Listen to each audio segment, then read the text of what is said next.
Në kohën kur partitë politike kanë filluar aktivitetet në kuadër të fushatës për zgjedhjet lokale, ekspertët përveç qeverisjen lokale shprehin qëndrimet e tyre mbi kohëzgjatjen e mandateve të kryetarëve të komunave. Ata paraqesin argumente pse duhet shqyrtuar ligji përveç qeverisjen lokale, i cili u lejon kryetarëve të komunave mandat të pakufizuar qeverisjeje. Për profesorin Agni Aliu janë dy këmbvështrime për sa i përket kësaj çështjeje.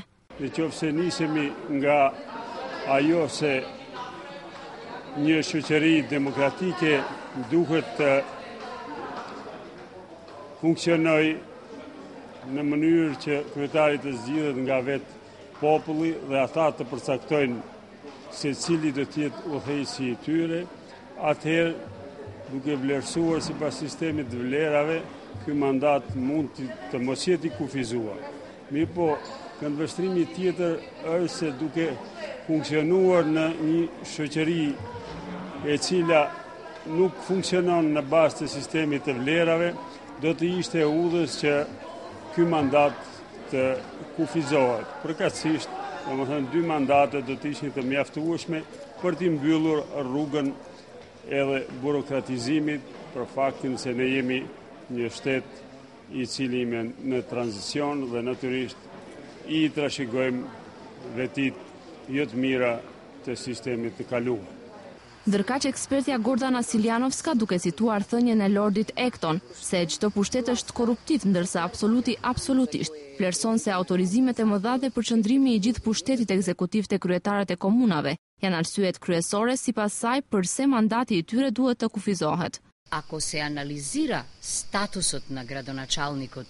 Nëse analizohet statusi i kryetarëve të komunave në Maqedoni si nga aspekti normativ, ashtu dhe nga i praktik, do të konkludojmë lehtë se kemi model presidencial të organizimit të pushtetit në nivel lokal, sepse i gjithë pushteti është i përqendruar tek ai. Nuk kemi as këshill as qeveri lokale, por i gjithë funksioni ekzekutiv është i përqendruar tek kryetari. Kryetarët e komunave sipas ligjit kanë autorizime të gjera dhe të fuqishme, që do të thotë se në praktik autorizimet e tyre normative do të vinin në shprehje akoma më shumë.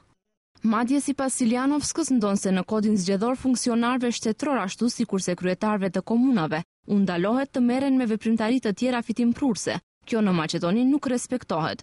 Në kushte të mungesës së traditës demokratike, ky fenomen sipas Siljanovskës e çon Maqedoninë në cezarizëm ballkanik apo buonapartizëm.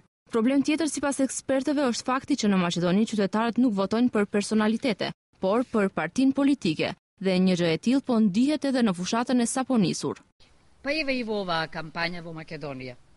Ja edhe në këtë fushat në Maqedoni, nëse qytetarët u besojnë kaq shumë kryetarëve të komunave, atëherë pse deputetët apo funksionarët e lartë të partisë shkojnë në terren për të bërë fushat kandidatëve tani më të zgjedhur apo kandidatëve të tjerë? Nëse personaliteti i kryetarit të komunës është aq i fuqishëm dhe e gjithë bashkësia personifikohet me të, atëherë pse duhet ndihmë nga dikush që është në funksion më të lartë? Zgjedhjet lokale në Maqedoni janë caktuar për mars të vitit të ardhshëm, ndërkohë që partitë politike kanë filluar të promovojnë kandidatët e tyre për këto poste. Një pjesë e kryetarëve të komunave po kandidojnë për mandat të tretë.